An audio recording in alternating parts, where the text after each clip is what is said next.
So one of the most important tools to understand in mathematics, that would be exponents. If you can get your exponents right, trust me, you'll do very well in the module. I've made a video previously that was concerning exponents, but I think like it was still like the early days when we were starting recording, and then the quality was not very good. So now I'm like, yo man, let's make another video regarding exponents. So now this is an introduction to exponents, meaning in this video we'll be doing exponential rules or laws, whichever way. So some textbook refer to them as exponential rules, some textbooks refer to them as exponential laws, but then that's what we're going to do now. So what is an exponent? Well, let's look at it like this.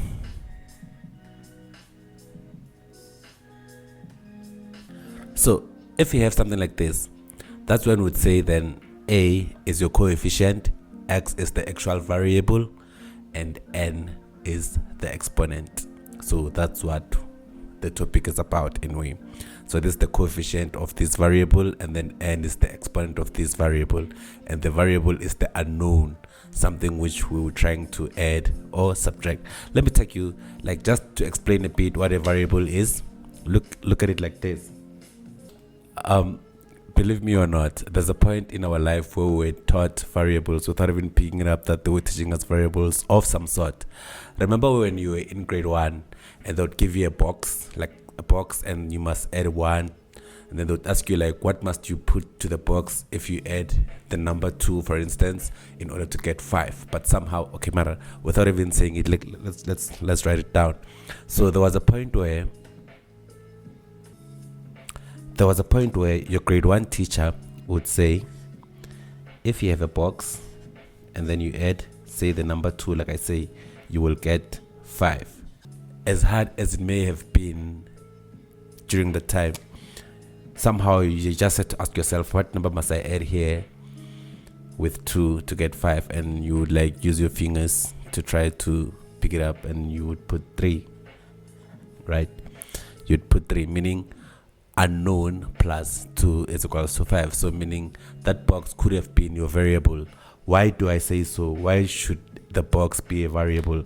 Because now when you get to grade 8 or grade 7 or so, they introduce a new format.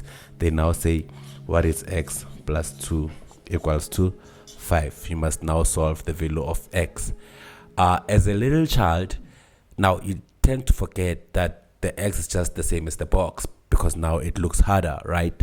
But then all you could do now is just that you have to follow the rules, and by following the rules you have to now take the 2 to the other side of the equal sign, so it must move from here to there. So that's when you will have something of this nature. Therefore it's going to be 5. When it goes to the other side, according to the laws of mathematics, it changes the sign, it becomes a minus, and then that's when we have x. 5 minus 2 will still be 3, which is the same as what you got the time your mind was still working proper when you were in grade 1, right? So with this being said, I'm just trying to say we shouldn't look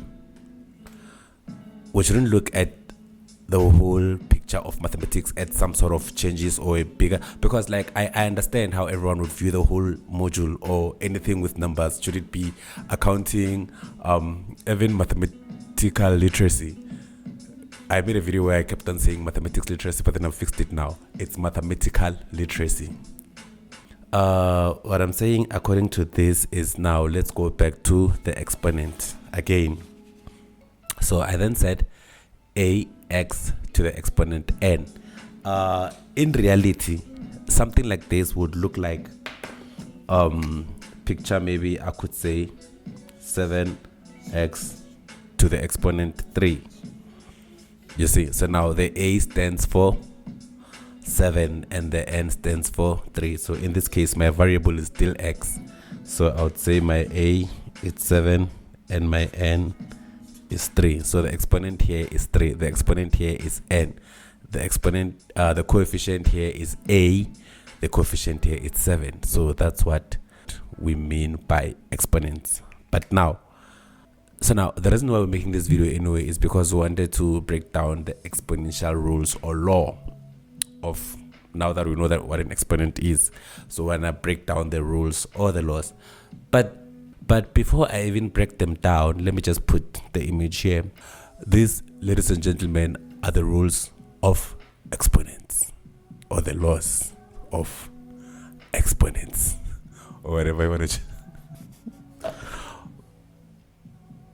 Okay, but anyway, so these are the rules of exponents. Without wasting any time, let's break them one by one.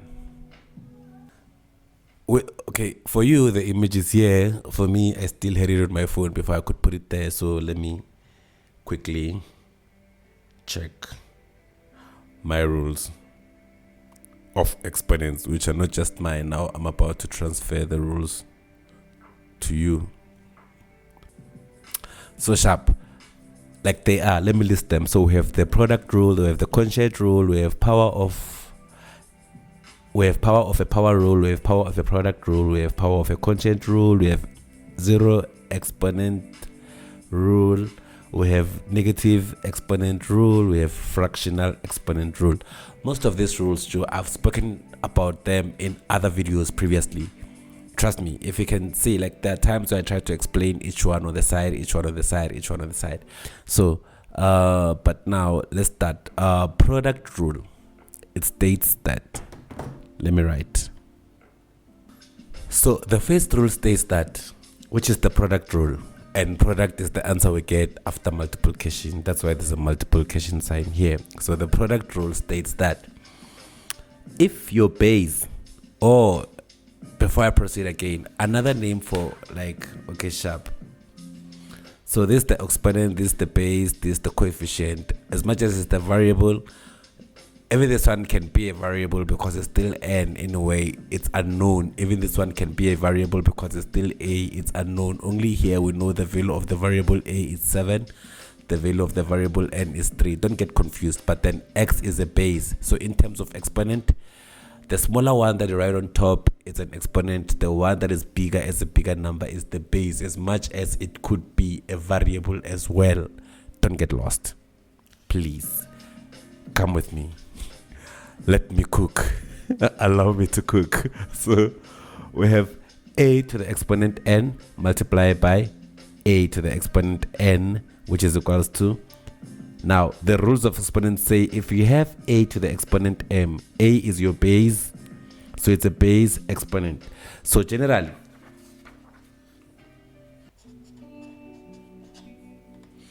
what I'm saying is you have a base and an exponent. That's why you have x. So you have a base, you have the exponent. That's why the x stands for a base, the 2 stands for exponent. So it's base to the exponent what? X to the exponent 2. The base is 2, the exponent is 2. That's what I'm saying. Like, you must not get lost. Mara, the x is still a variable because it's unknown. Hey, school assignments.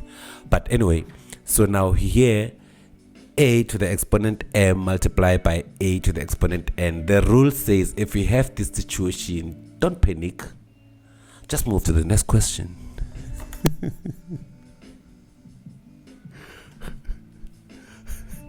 Okay, I'm joking.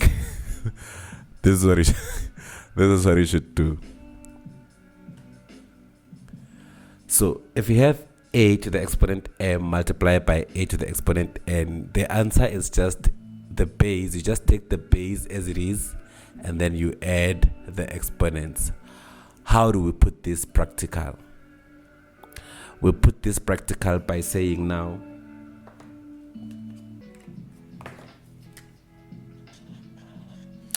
so for a case where we have 2 as a base, same exponents, same thing, 2 to the exponent n multiplied by 2 to the exponent m. You don't panic.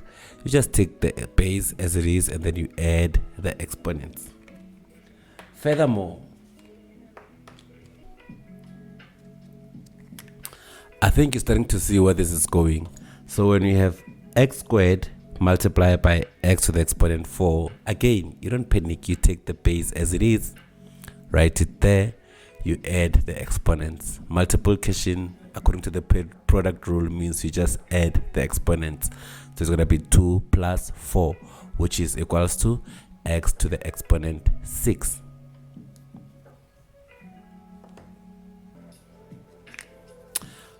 Also, if you have 2 to the exponent 3 multiplied by 2 to the exponent 4, don't panic.